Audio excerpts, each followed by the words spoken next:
Thank you. Thank you, Shanda. Welcome, everybody. I'd really like to thank all of you for joining us this evening, no matter where you are around the country. And I'd especially like to thank our 5 panelists who agreed to spend an hour with us this evening. Tonight, the Leadership Foundation and the fraternity are embarking on the first ever women's panel. We're really, really proud about putting this together and providing you all with an opportunity to hear from these great women. Whether you're a collegiate brother, or you're a young alumni early in your career, or if you happen to be one of those seasoned alumni that are excited about hearing just what some of our wonderful brothers are doing, I think this webinar will prove to be very valuable and insightful for you. As we all know, the world is changing, really, really rapidly, and staying informed and connected with brothers and learning from each other is really, really important for the success and the progression of all of our careers. And that's why we decided to assemble this particular panel, and we hope to be able to do other panels like this in the future. But these women are going to share some of their experiences, their expertise, and their perspectives from their particular journeys that they've had. And so tonight, what I will do is I will introduce each of the panelists at a very high level. And then before I ask them their individual question, I will provide a little bit more detailed background information before they answer their individual question. Each of the panelists has been provided with a question kind of in advance so they can kind of prepare. And I will be asking the questions, but we encourage each and every one of you, if you have a question for the panelists, that you put it in the chat, and Shanda Gray will help me with managing that. Just so that everybody knows who I am, I'm Beth Keith. I'm the president and chairman of the Delta Sigma Pi Leadership Foundation. I've served in numerous roles over the umpteen years that I have been a fraternity brother. I've been a provincial vice president and district director. I've helped found a couple of chapters. So I pretty much stayed involved most of my professional life. Professionally, I have always been on the front side of the business world, meaning the marketing and sales side. I currently work for a dental CPA firm. We only work with dentists, and I am in charge of all the marketing and sales operations for the company. So that's a little bit about me. Now I would like to introduce to you our 5 panelists. The first person I'd like to introduce is Jen Eichley. Jen lives in the Houston area. She is a graduate of Cal State Sacramento, and she's currently serving as the CFO for the Betty Corporation. Our second panelist is Lisa Brown. She lives in Pleasanton, California, which is outside of San Francisco. She's a Cal Poly San Luis Obispo graduate. She currently works for SAP as the IT Strategic Initiatives Director. Our third panelist is Grace Kondani. Grace lives in the Los Angeles area. She is a Cal State Fullerton graduate. She's the Senior Vice President of Transformative Technology in the Technology Group for Global Commercial Banking for Bank of America. Our next brother and panelist is Janine Markuski. Janine lives in the Miami, Florida area. She has an MBA from Central Florida, and she is the executive director for Intelerad Imaging, which is a radiology company. And then Beth Mooney. She is from the Toledo, Ohio area. She's a senior manager, global marketing and e-commerce digital strategy. She has an MBA from Western Michigan, and she works for the Dana Corporation. So without further ado, I would like to formally introduce to you Jen Eichley. Jen is the CFO of Betty Corporation, which is a developer of online background screening platform designed to provide a true one-stop shop for screening and onboarding of employees. She's the former CFO of AFL Group Partners, her consulting firm, which provides leadership and CFO services, guiding organizations through financial forecasting, capital budgets, audits, and advice for startup companies. Prior to ABL, she served as the Chief Financial Officer for Document Labs, fractional CFO for Liveleaf Bioscience, and for TMS Solutions. She received her undergraduate degree from California Polytechnic State University at San Luis Obispo and her master's in finance from the University of Colorado, Denver. She's been very involved with Delta Sigma Pi over the years. She currently is serving on the finance committee for the foundation. She's been an audit committee chair. She served as a district director and alumni chapter president. And now I'd like to ask you, Jen, what advice would you give to aspiring women leaders based on your own personal professional journey? Okay. I really looked at this kind of, and the advice that I would give is applies whether you're a woman or a man, but I'm going to try to, from a woman's perspective, give you a little bit of kind of what I went through early in my career. And one of the things that I would say is, communication and communication styles is probably one of the biggest things that made a difference. Knowing your audience and how they respond, whether it's like DISC profiles, Myers-Briggs, thinking about who you're talking to beforehand. I'm going to give you just a little bit of story. And this is kind of my woman. The comment I wrote down here was, just because that you're a woman doesn't mean that you are an admin. It doesn't mean that you need to clean the kitchen. And it doesn't mean that you need to plan events for the company. Very early in my career, I was a financial analyst, and it was the company Christmas party. And we had an old school Big Four CPA as our CEO.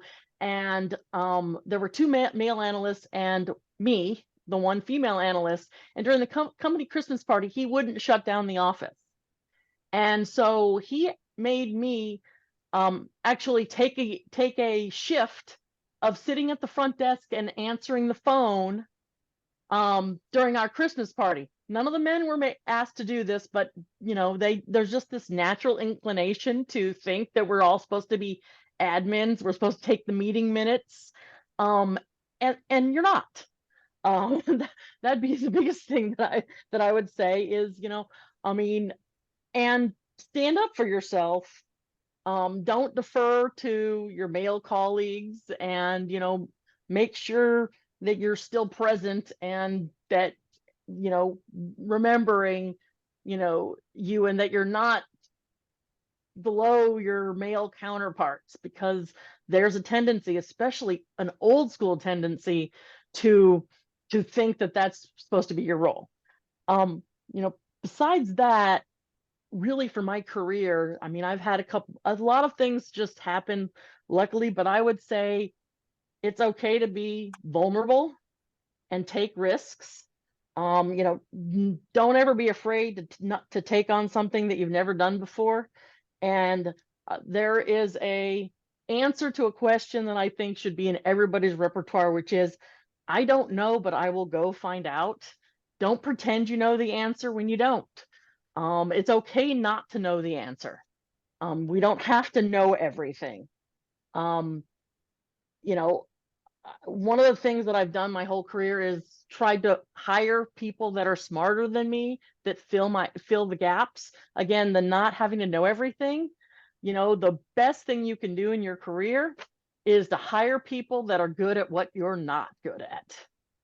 And as you're moving up and you want to move up, there's a tendency to have this ceiling because you fail to train somebody else to do your job.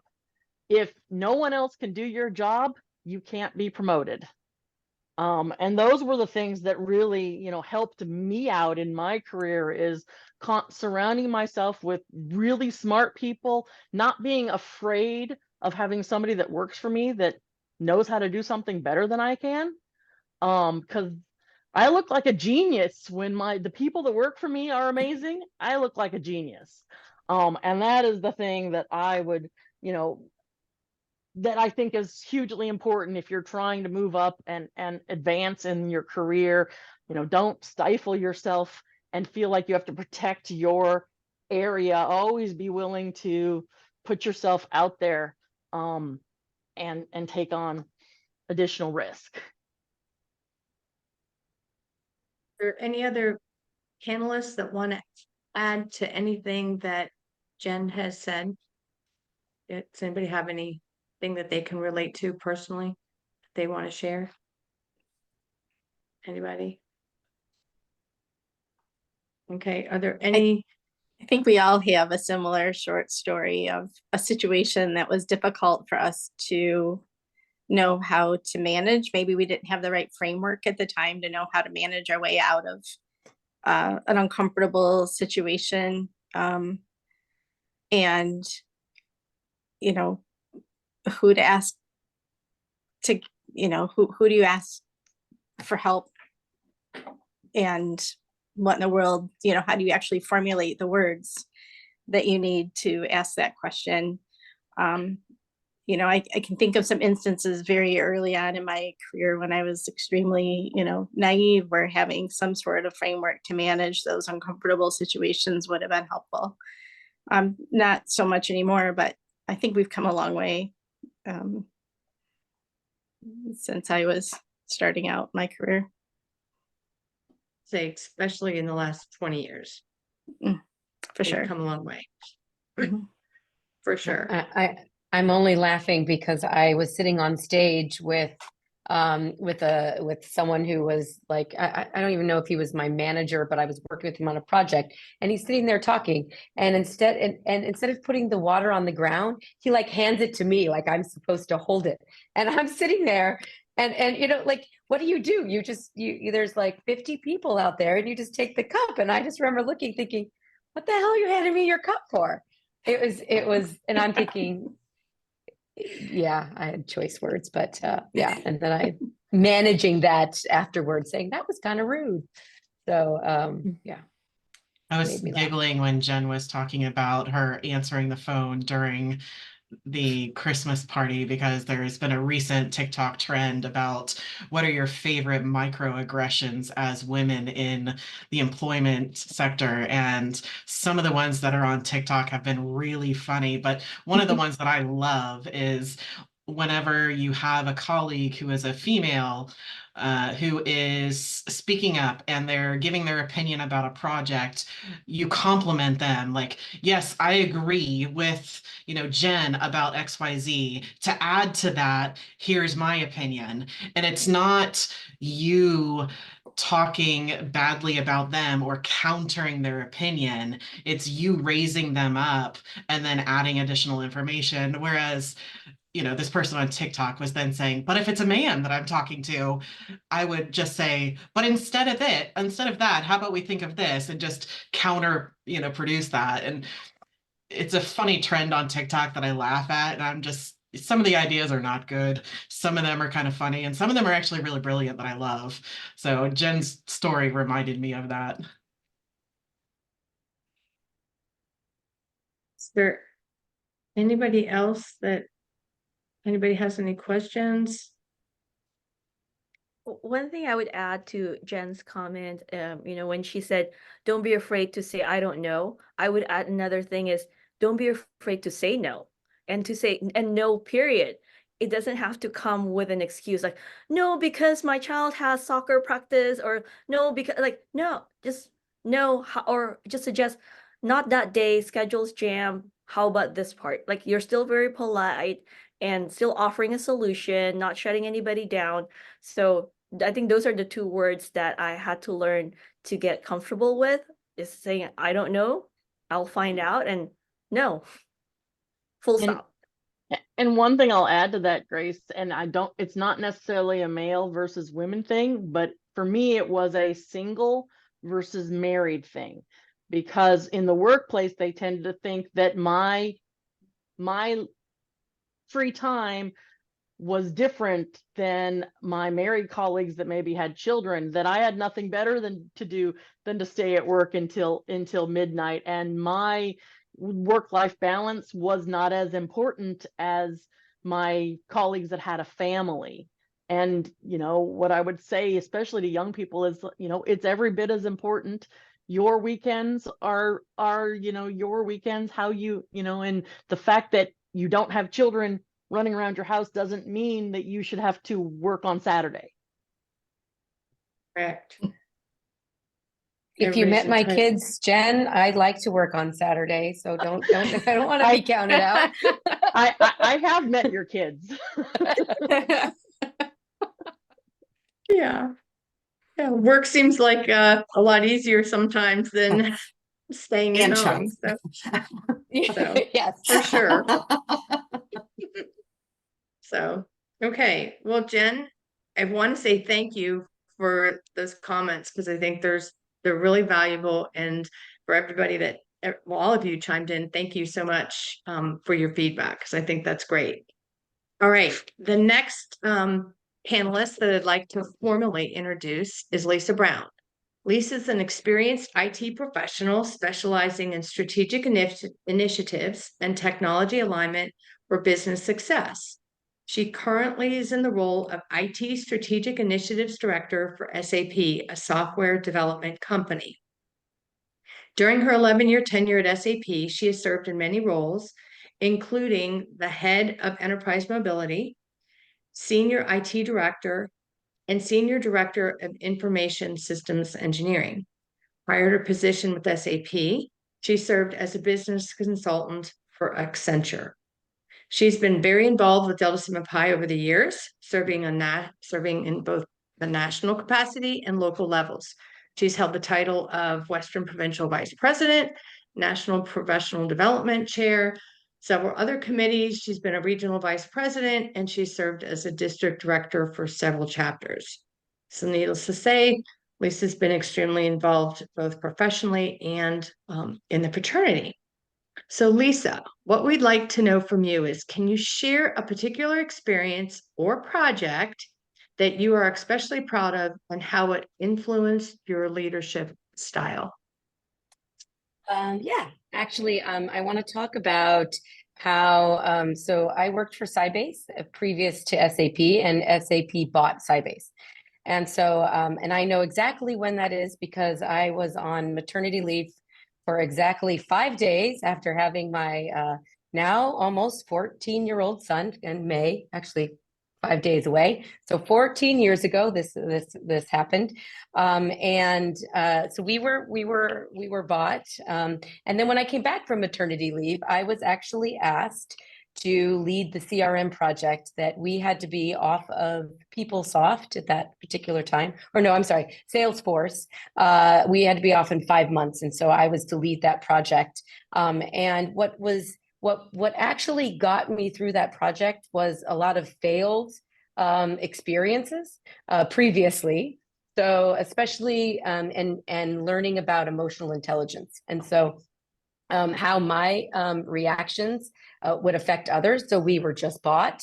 Everybody is fearful for their jobs, how that's going to work. I totally failed because when we were purchased, I came into the office after 5 days of having a baby, because even though I'd given over my leadership and management to someone in the interim and was like, okay, what's going on? Total fail. You never jump in. You always should let the person lead. So that was fail number one, that I decided never do that again. But as I was moving the team through this journey of 5 months of taking all of our CRM data from one system and putting it over to the SAP system, Greenfield, which is all data transformation and much pain. And people had to go from a object-oriented development style to ABAP, which was a proprietary, so no one had even looked at that before, and everybody is entirely worried about their jobs. So I knew that my reaction and how I dealt with people was so important, how they would perceive me when I came back. Also how their reactions to everything were and how I could communicate with them. I became a very skilled therapist. So with one job was to treat everybody differently. So everyone had to be treated differently because everyone either was single and worried about where they were going to live and where their paycheck, or married with children and still worried about whether they would be laid off or not, and where they were going to go and who would be their manager. So we implemented CRM in 5 months. We kept every single one of the people through that.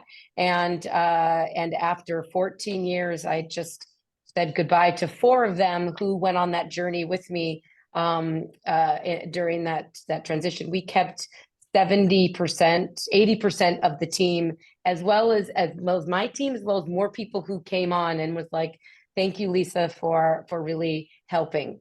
What I learned through that is, as I said, emotional intelligence is super important. How you deal with people, how you control your own emotions, and then how you talk to people, respect people, and listen.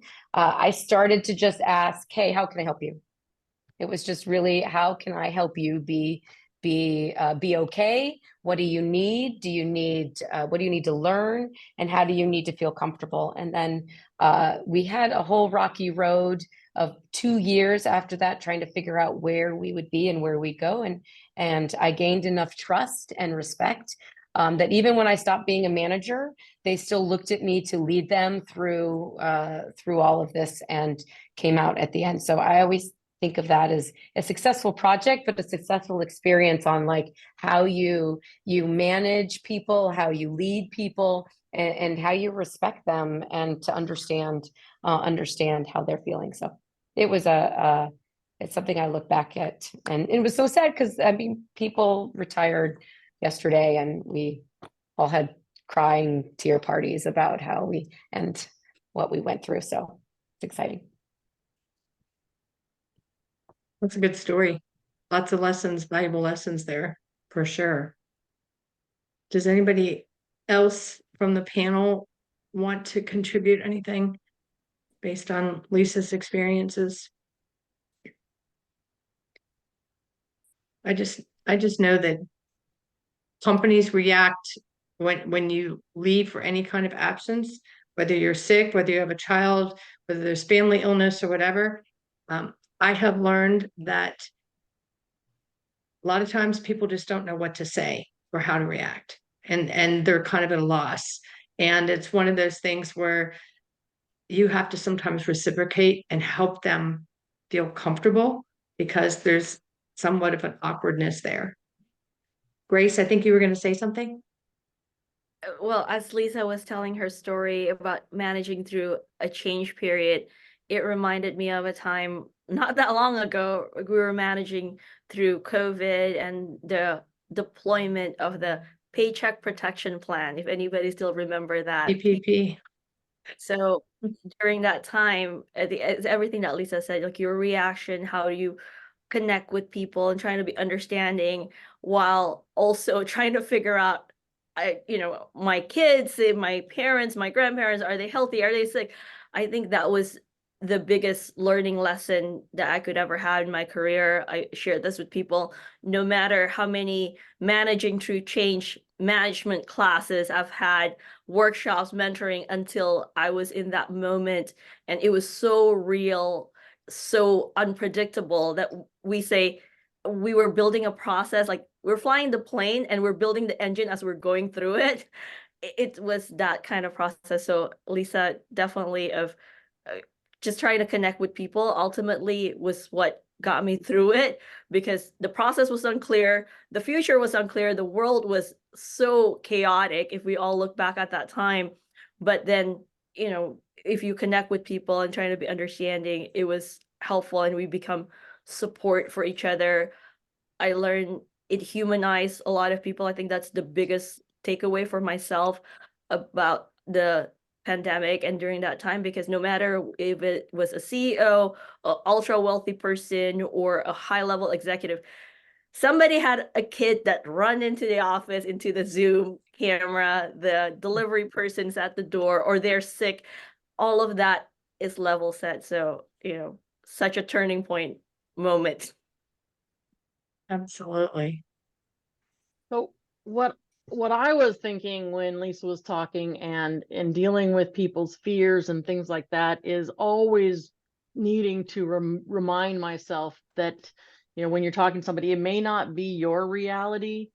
You may not think that whatever you've done has come across that way, but always remembering that the person you're dealing with, their perception is their reality.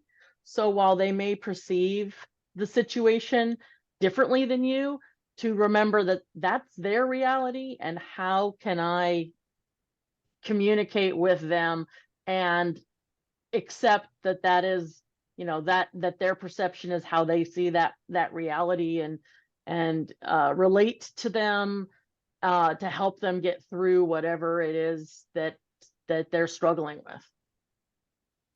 Yeah, the only thing you can really control is your own emotions and how you react to things. You can't control what other people are doing, but you can control how you interpret and react. And that was a big learning for me. So yeah. Okay. Let's move on to our next wonderful panelist, Grace Kandani. Grace is a finance and banking professional with more than 20 years experience. She's currently part of the transformative technology group within the global commercial banking sector at Bank of America. Grace is a passionate advocate for women advancement and creating an inclusive support network for them. She believes in amplifying their stories for those in her circle. She has mentored many people throughout her career, which inspires her to pay it forward. She's had many mentors, excuse me. At Bank of America, she's a mentor for teammates across the company through the Asian Leadership Network, Power of 10, and Lead for Women. Grace joined Delta Sigma Pi in the spring of 2001 at Cal State University Fullerton, the Lambda Sigma chapter, where she held various chapter roles and met her husband, Ross, who is also a fellow in Delta Sig. She was also named the Western Collegian of the Year in 2004.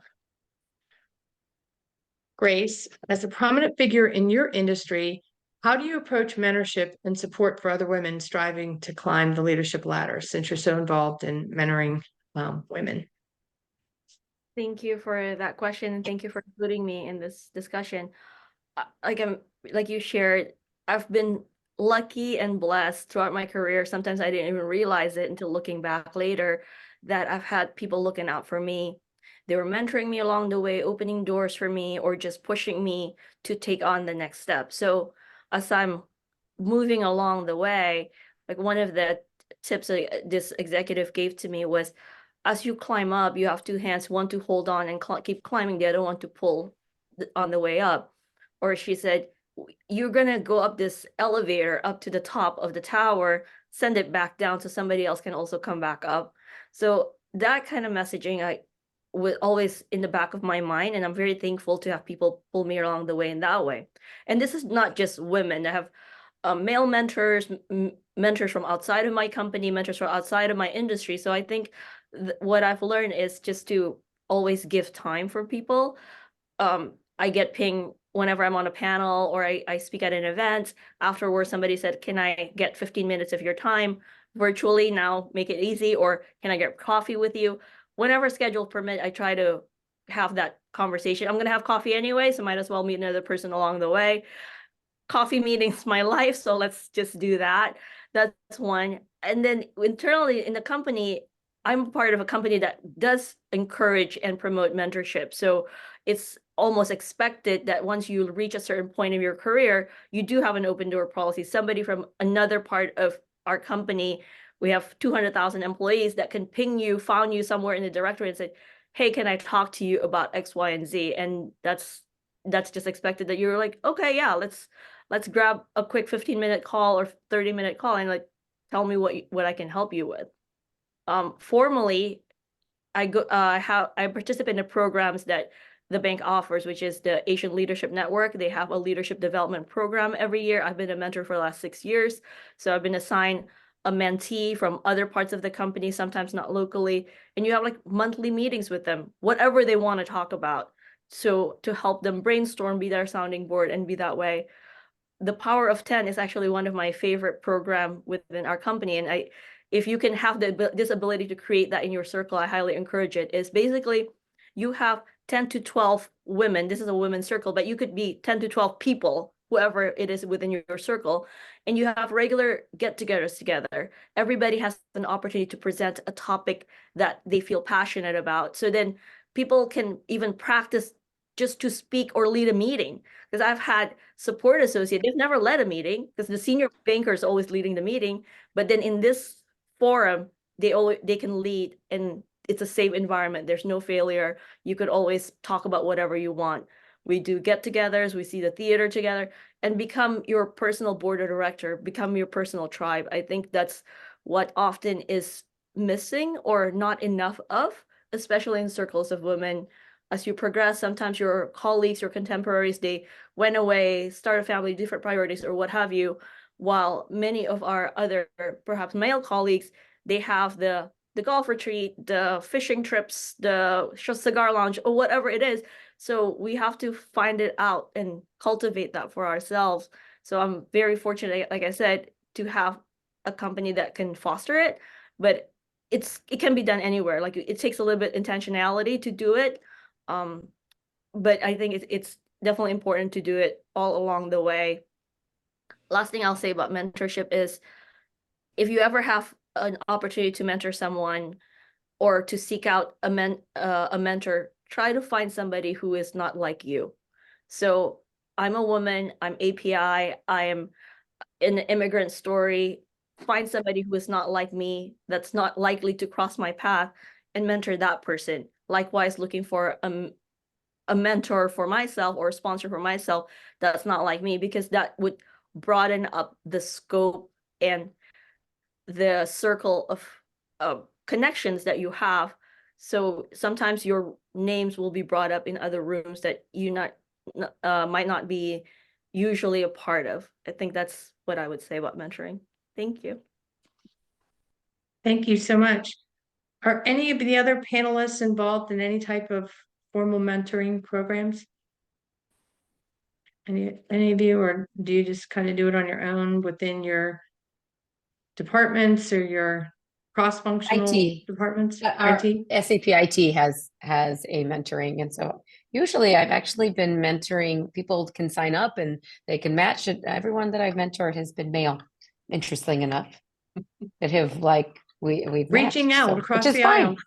Yeah, Yeah, which is totally absolutely. fine.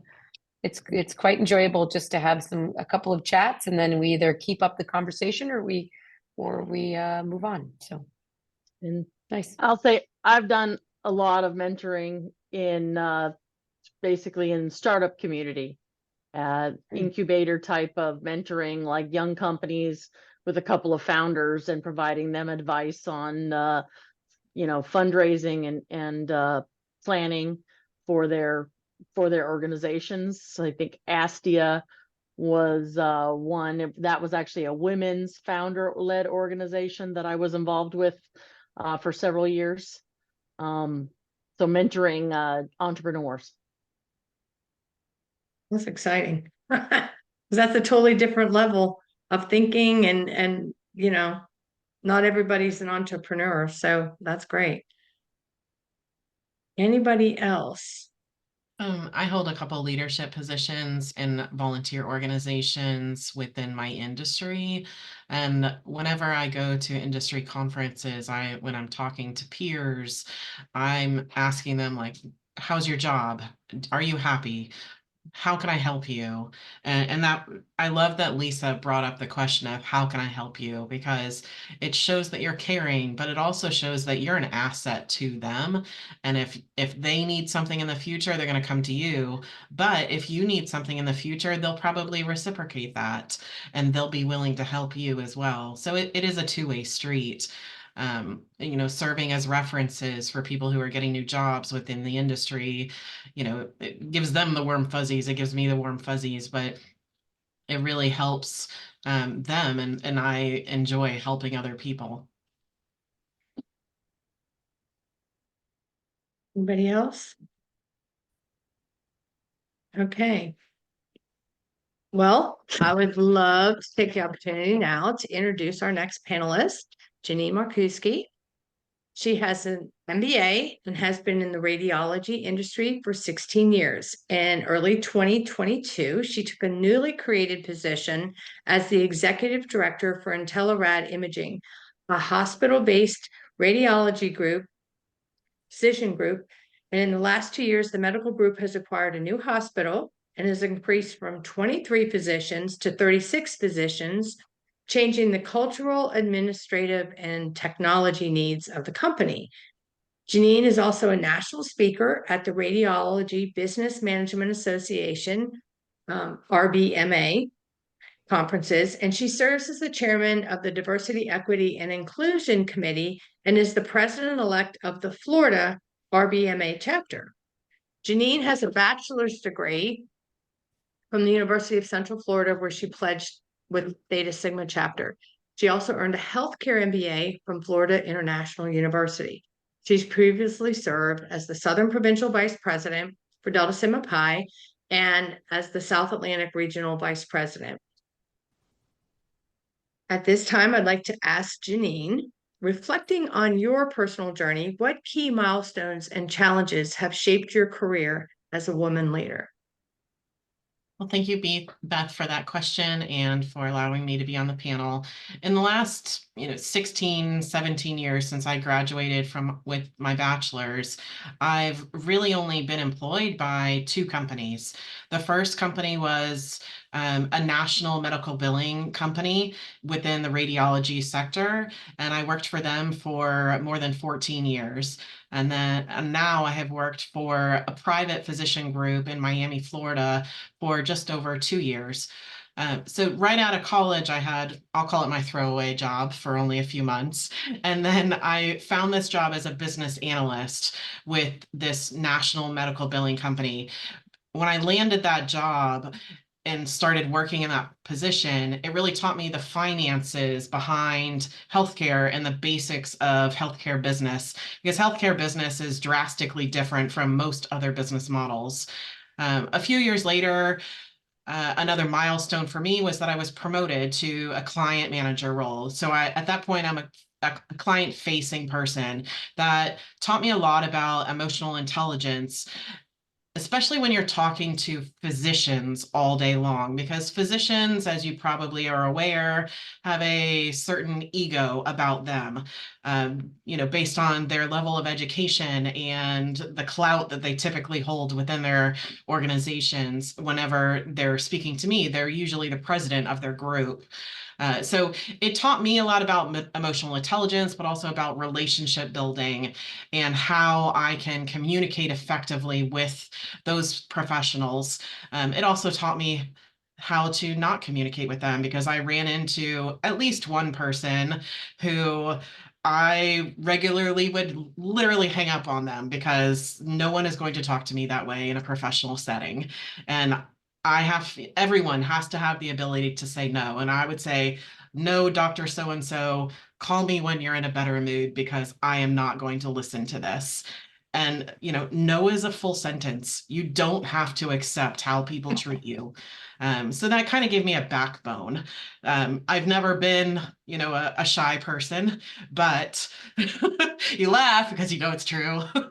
But I have not always had regulated emotions in how I perceive problems and how people can speak to me. So it taught me a lot, and I grew professionally and personally within that role. Another milestone for me was becoming a competent communicator with the Toastmasters organization. Toastmasters is a public speaking organization, so they allow you to practice your presentations or off-the-cuff speaking in a non-judgmental atmosphere. And so regularly attending those meetings and giving those speeches really helped me professionally, so that I could give those presentations in front of hospital C-suites and physician groups. When I was employed with the medical billing company, I actually did a side job for a prospective client. where I helped launch their business from scratch. They were a brand new physician group, and they needed somebody to set up all of their contracts, to establish everything from the business office. So I was paid as a consultant on the side, and that really gave me the introduction to how the physician side of the business ran. Because when you're in any business, there's typically a client side of the business and there's a vendor side of the business, and they are drastically different. So I had always been on the vendor side, and this gave me the introduction to working on that physician side. And then, 8 years later, they are now my primary employer, because that was my foot in the door when I saw their job posting.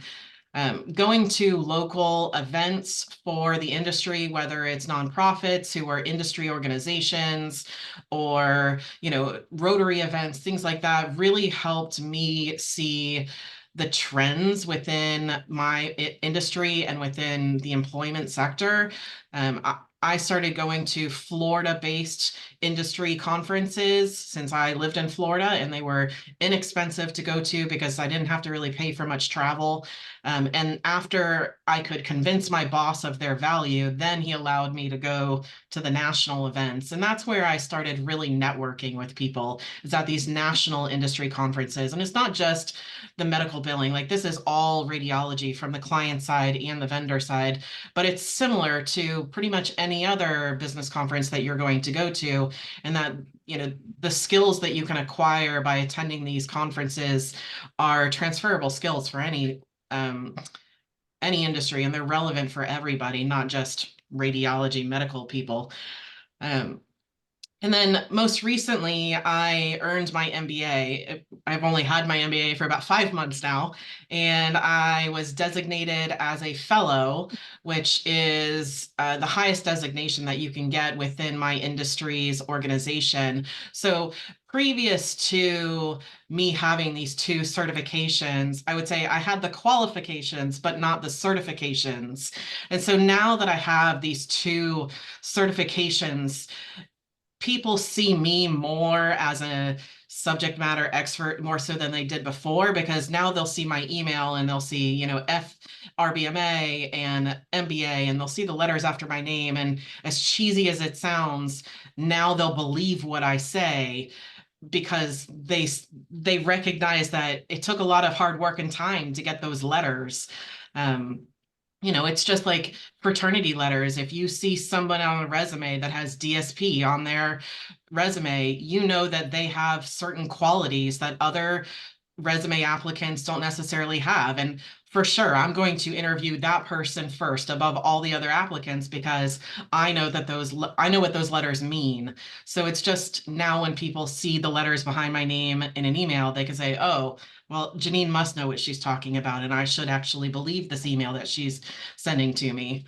The challenges that I've encountered, as a fairly young woman in this position in a very male, frankly, very white male dominated industry, imposter syndrome is my number one challenge. Like, am I capable? Am I good enough? Will I be successful? And really, my best way of overcoming that challenge is to have female friends, colleagues, peers who are cheerleaders for me.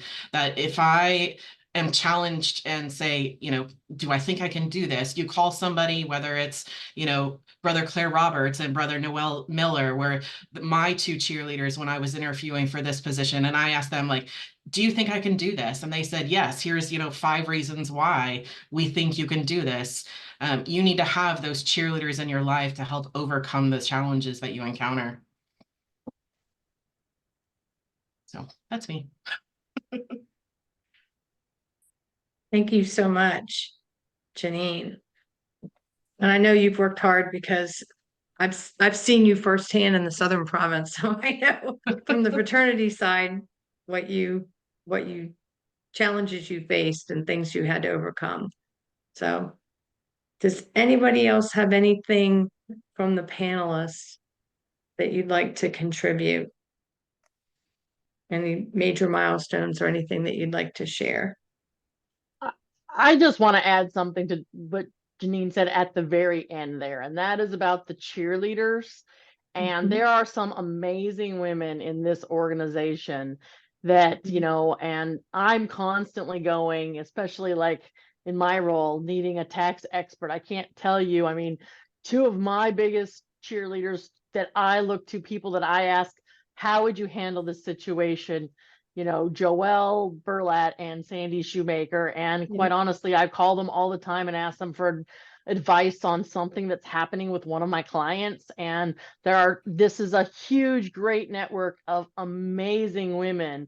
And so this takes me to the tribe comment that Grace made, and the cheerleader comment that Janine made, and find those people within this organization, because they can help you out so much as you're moving through your career, in my opinion.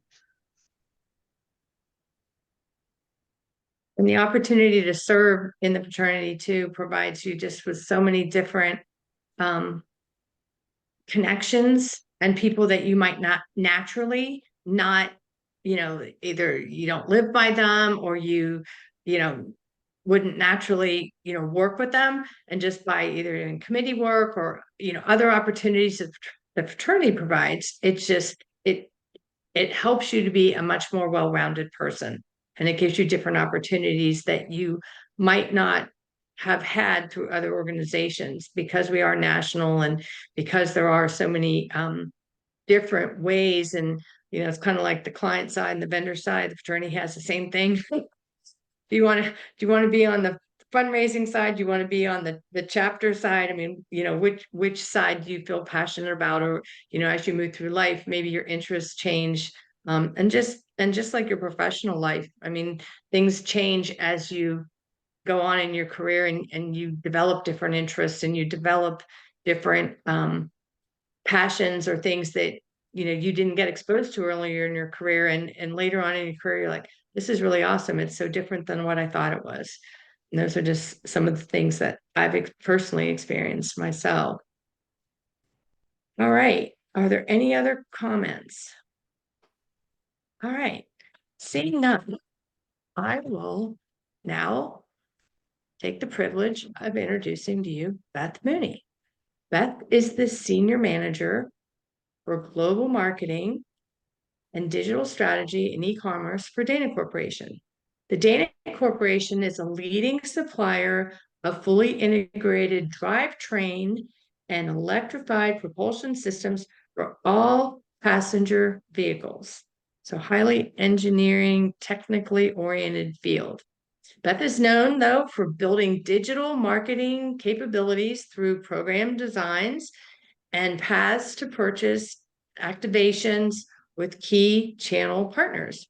She's been studying consumer needs throughout her career.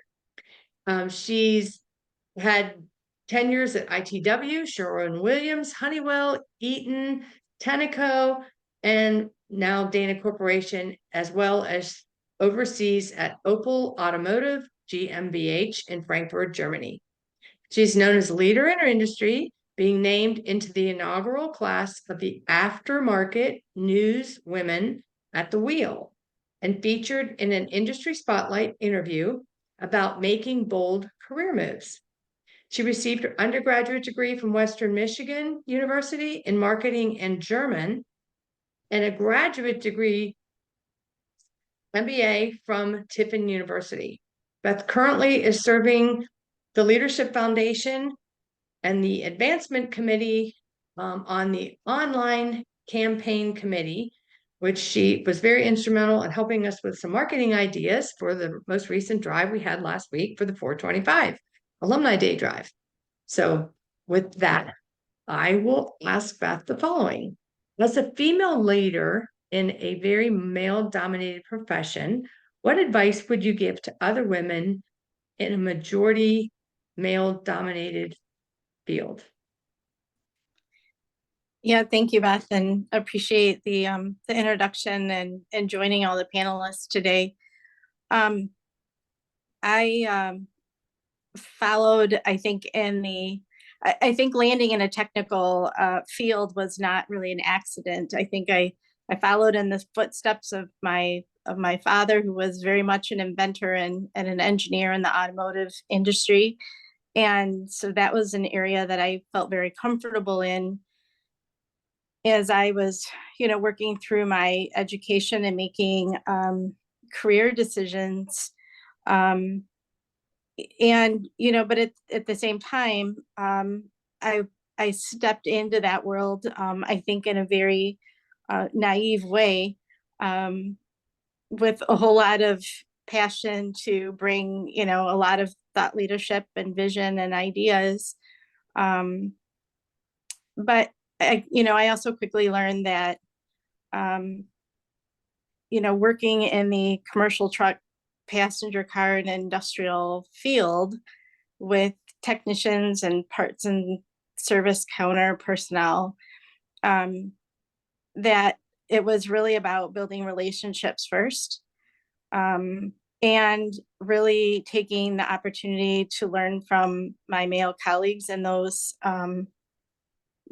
areas. And I think what I learned over time was, that they were doing some things right. And I could either gravitate towards understanding that, uh, a lot better, and um, emulating a lot of, the things that they were doing in their careers to move their careers forward. Or I could take a flyer and say, I know best, and I'm going to do this, the way I think a woman should do this. And I have to admit, I probably found myself adapting to the male culture and organization within the business environment, and maybe giving up on some of the things that were pretty normal for me and my own personality. So I developed a lot of self-awareness, is, and took on, I think, a lot of the characteristics of the people that I worked with, and really found myself, reducing some of the more creative side of my personality, to be almost a little bit more vanilla. And I say that because, it worked for me at the time. That was my way of dealing with being in that environment. But I will say that that was early in my career, and I'm much more myself. Even in the last, I would say, 15 years of my career, I was able to gradually bring more of my own personal style to my role, and not rely on really blending into the culture around me.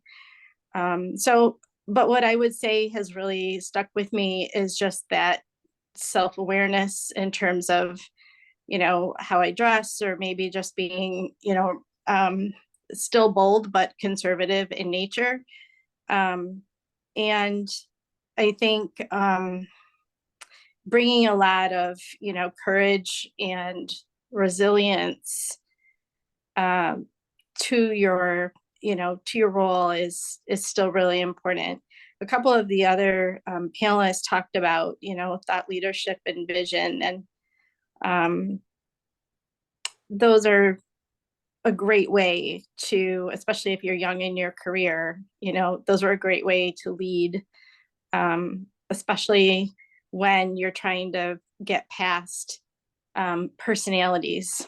But, I will say, and as we look ahead, we look forward, I think as we talk about AI, I have to bring it up.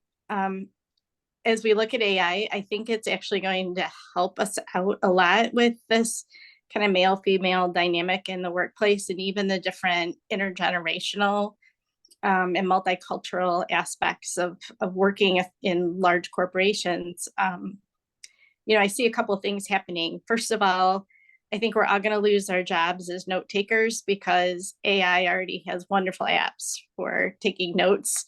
You can use Wave, or you can use any other multiple, options now for just recording a meeting, and it will automatically generate in like 5 seconds a summary of all the notes. So So I think we can feel safe that we won't be note takers going forward.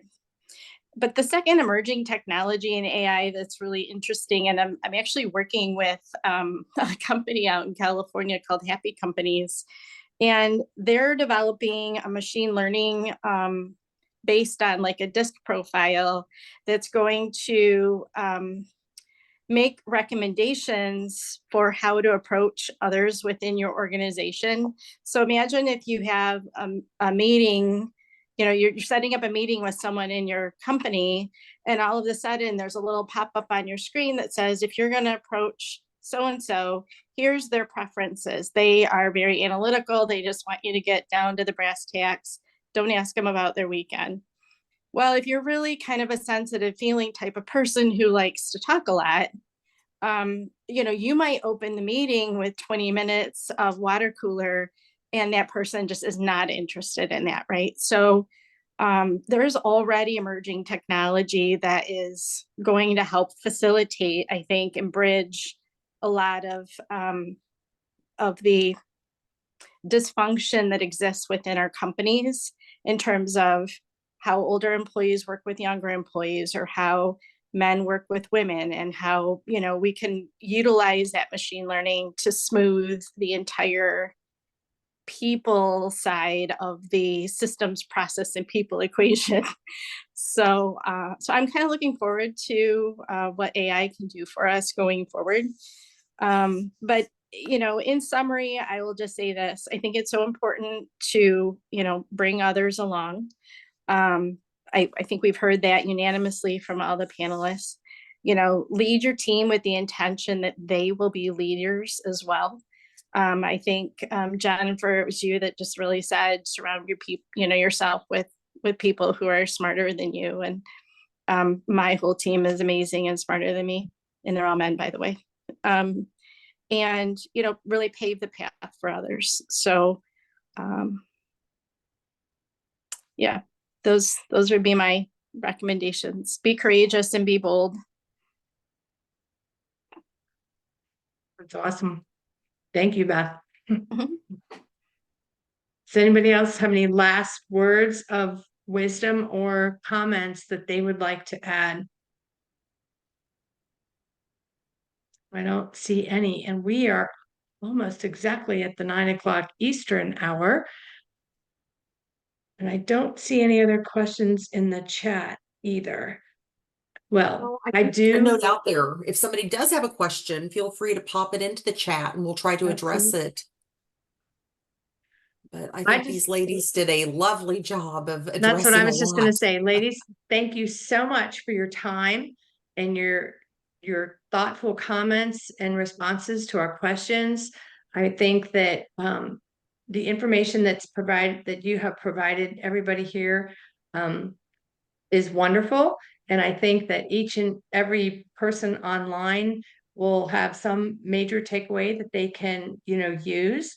And by this video being recorded, hopefully we can inspire many other women Delta Sigs out there, and, you know, give them the foundation and the courage to make a difference and to stand out. And, you know, I happen to know each and every one of you personally. I've either had conversations with you or I've done fraternity stuff with you, and I know how outstanding you all are. And to take this time out, this hour out, I truly appreciate it. The foundation appreciates it, the fraternity appreciates it, and all the brothers online do. So thank you so much for your generosity of time, talent, and treasure. So thank you so much.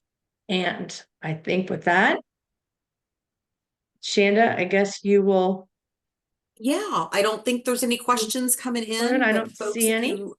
If you have questions or want to make connections with any of these panelists, you can always reach out to us at the central office. We'll be happy to help make that happen. But thank you, Beth Keith, for facilitating, and for all of our panelists. Great insights and information and life experiences that I think all of us learned from. And thank you, staff, Shanda and Teresa, for helping organize everything and keeping me on cue. I appreciate it. Thank you. Thank you. So